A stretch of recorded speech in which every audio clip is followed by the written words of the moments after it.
आली पाहिजे, प्रत्येक बँकेमध्ये मराठी झाली पाहिजे।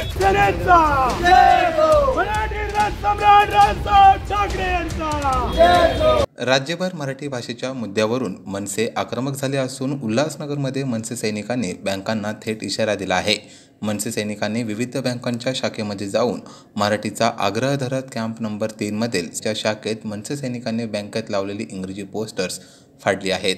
त्यासोबतच बँकेतील कर्मचारी आणि अधिकाऱ्यांनी ग्राहकांशी मराठीतूनच संवाद साधावा, मराठी येत नसेल तर ती शिकावी, अन्यथा मनसे स्टाईलने प्रत्युत्तर दिले जाईल असा इशाराही त्यांनी यावेळी दिला आहे। मनसे सैनिकांनी बँक प्रशासनाला निवेदन देत 1 महिन्याचा अल्टिमेट दिला आहे। जर बँकांनी मराठीमधून दैनंदिन व्यवहार सुरू केले नाहीत तर मनसे स्टाईलने आंदोलन छेडले जाईल असेही यावेळी सांगण्यात आले। मराठी भाषेच्या समर्थनार्थ मनसेची आक्रमक भूमिका पाहता आगामी काळात या विषयावर राज्यभर मोठे आंदोलन होण्याची शक्यता आहे। पत्रकार आबासाहेब वाघमारे, महाराष्ट्र न्यूज नेटवर्क, उल्हासनगर।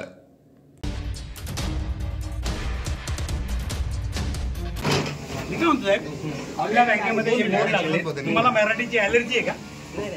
मग का नाही लावला? ते आता सर काय आहे, आता बिता नाही, का नाही लावला ते सांगा। ते आता सेंट्रली बघून कुठलं सेंट्रल? धंदा कुठे करता?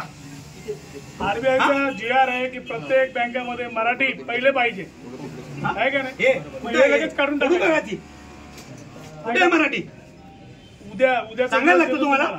उद्या जर मराठीत काय दिसलं नाही इथं तर सगळं फोडून टाकणार। उद्या सगळे बोर्ड मराठी, इंग्रजी, हिंदी आणि इंग्रजीची आम्हाला ॲलर्जी नाहीये, पण मराठीला प्राधान्य मिळालं पाहिजे, मराठी मोठ्या अक्षरात पाहिजे। उद्या जर बोर्ड दिसले नाही तर फोडून टाकणार, बोर्ड फोडून टाकीन काचे सकट। तुम्ही मराठी आहेत का? नाही मराठी नाही। अहो पण तुम्ही सुंदर मराठी बोलता, अभिनंदन तुमचं। सगळ्यांना आलं पाहिजे, सगळ्यांनाच मराठी आली पाहिजे। इथे जेवढी आहेत ना कर्मचारी त्यांना सांगितलं मराठी शिका। तुम्हाला आम्ही 1 महिन्याचा वेळ दिलाय, 1 महिन्यामध्ये तुमचे जेवढे कर्मचारी आहेत त्या प्रत्येकाला मराठी आलं पाहिजे। 1 महिन्याने आम्ही येणार असेल, अभिनंदन। मराठी येत नाही असं जर बोलणार असला तर त्याला आम्ही चोपणार ना, कोणी पण असू देतो। आम्ही 1 महिन्याचा वेळ दिला, 1 महिन्यात तुम्ही तुमचं काम करा। आम्हाला माहिती आहे एका दिवसात शिकू शकत नाही। हे बोर्ड आहे ना, उद्या सगळे मराठी, पण हे बोर्ड जर सगळे मराठी झाले नाही उद्या मी येणार बघायला, उद्या जबाबदारी तुमची। आणि जर नसले तर सगळं बोर्ड करून टाकणार। सन्मान्य राजसाहेबांनी गुढीपाडवा मेळाव्यामध्ये सांगितलं होतं की आमची मराठी माणसं बँकेत गेल्यानंतर ते लोक मराठीत बोलत नाहीत आणि दादागिरी करतात की मला मराठी येत नाही, मी मराठी का बोलू। अशा आवडच्या भाषेत जर बँकेचे अधिकारी आणि कर्मचारी बोलत असतील तर यांना ठिकाणावर आणणं गरजेचं होतं। तुम्ही महाराष्ट्रात व्यवसाय करता, महाराष्ट्रात राहता, महाराष्ट्रात पैसे कमवता, तर मराठी भाषेला प्राधान्य दिलं पाहिजे। कारण ज्या ज्या राज्याला आपापली भाषा प्रिय आहे, महाराष्ट्राची भाषा मराठी आहे आणि प्रत्येक बँकेने किंवा कुठल्याही आस्थापनेने मराठी भाषेला प्राधान्य दिलं पाहिजे, मराठी माणसाला प्राधान्य दिलं पाहिजे। सन्मान्य राजसाहेबांनी सांगितल्याप्रमाणे आम्ही त्यांना 1 महिन्याचा वेळ दिला आहे। 1 महिन्यामध्ये जर कुठल्याही बँकेच्या अधिकारी किंवा कर्मचाऱ्याने मला मराठी येत नाही किंवा मी मराठी बोलणार नाही अशी भाषा केली तर त्याला मनसे पद्धतीने धडा शिकवला जाईल। जसं सन्मान्य राजसाहेबांनी सांगितलं कानाखाली आवाज काढू, तसा आवाज कानाखाली काढल्याशिवाय महाराष्ट्र नवनिर्माण सेना गप्प राहणार नाही।